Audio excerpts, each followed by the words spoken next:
Music is the language of emotion. It sounds like poets talk, but music is not only used for entertainment. It can help healing emotional and physical problems. And that's where music therapy comes in, to work in areas that are often hard to reach with normal treatment methods. Dr. Carrie Byers, a specialist in this field for more than 25 years, has many examples. I worked with a little girl who couldn't remember things. So when she went to the washroom, she couldn't remember to wash her hands. But she loved music. So I worked with the OT. The OT told me the steps to washing your hands. I wrote a song, recorded it, and then the little girl just had to play the song. All she had to remember is to push a button to play the song so she'd learn how to wash her hands. And then she learned the song, and then she'd just sing to herself so she knew how to wash her hands.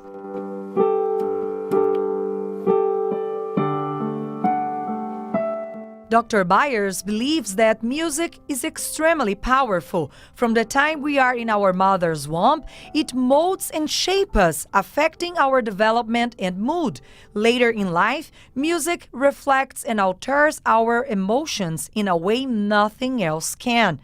One real way that music changes lives is by helping to heal past trauma and even cope with mental and emotional disabilities. I had a few weeks ago a young man who has a brain injury, and he just sits. He has no response to anything. So they asked me to come and work with him to see what would happen. And I started singing for him, and he's like smiling. And then I eventually got him to actually play the guitar in that one session. You give life, you are love, you bring light to the darkness. The emotional connection between music and the human being has biological explanations. The region of the brain that is responsible for music is very close to the area of emotions. This contributes to the association between music and our emotions and is considered the language of emotion, a universal language. I think we have a lot to learn, but I think music is so a part of us and the human condition. You know, think about music in your own life, from your mom singing you lullabies, or your wedding song, or how we use music in ceremony, or how, music's part of advertising or part of movies. Imagine a horror movie without music telling you how you're supposed to feel. It's such an integral part of who we are, so of course it's going to affect us. And so if it affects us, we can use it as therapy. Do you remember when we used to sing sha la la la la la la la la la la sha la la la la.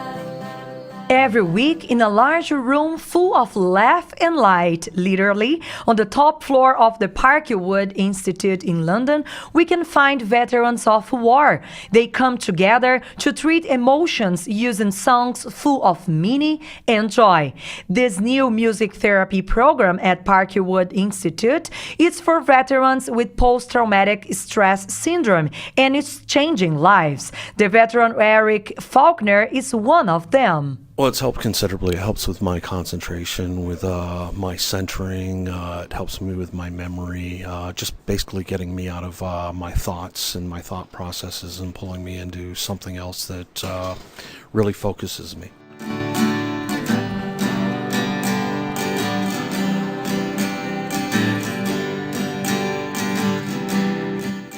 The music therapist from Parkwood Institute, Emily Becker, believes that music therapy can improve quality of life because it causes feelings, sensations, joy, and also can bring up good memories. So music is used in a variety of different ways to kind of bring about certain emotions to help decrease stress and anxiety, decrease feelings of depression or loneliness, increase social interaction and socialization with other people, and it's kind of it's used to improve overall quality of life. At the same time that music therapy can help, according to the veteran Peter Austin, it's also a challenge learning a new instrument. Using the guitar, especially with the PTSD, you concentrate on what you're doing with the music, and it's a challenge, and I love it. It's very relaxing. Yeah, I served back in the 70s in 2 deployments to the Middle East. Yeah, I was 18 years old, not knowing that hit me. The music therapist Emily also says that veterans sometimes do not show all the emotion and changes that they have been passing through, but she can see different attitudes. So some people can't necessarily express how it's helping them, but you see it. You know, maybe they don't remember something, but they'll remember a song from the 1930s, and they'll be able to sing all of the words to it. Or, you know, you'll play a song and instantly you just see their face light up, and you know that's something is, you know, they feel a connection to that particular song. So a lot of the times it's really fun. We use instruments as well and give them to the residents so they can improvise if they want and play along, and they'll sing along. They've made friends. You see them laughing with other people when before maybe they were a little bit more closed off. They're really excited and motivated to learn something new and to play. And it's something that just brings everyone together. Helps with their memory, helps with concentration. The Operational Stress Injury Clinic at Parkwood Institute is one of the 10 outpatient clinics across Canada.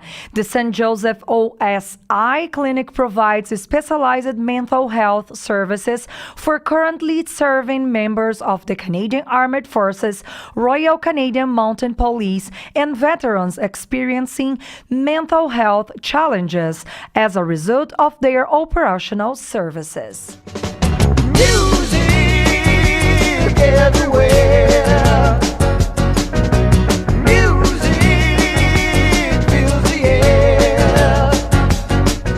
Little birds singing on a Sunday morning. The noise of the rain at bedtime. The insistent honks that make the traffic even more unpleasant. Whether we are conscious or not, we live immersed in a sound score that positively or negatively influences our physical, mental, and emotional health. If we cannot control the external rhythms that disharmonize life, the good news is that there is music therapy that takes advantage of pleasant chords to bring us back to well-being. For In Your Backyard, I am Tatiane Gonino.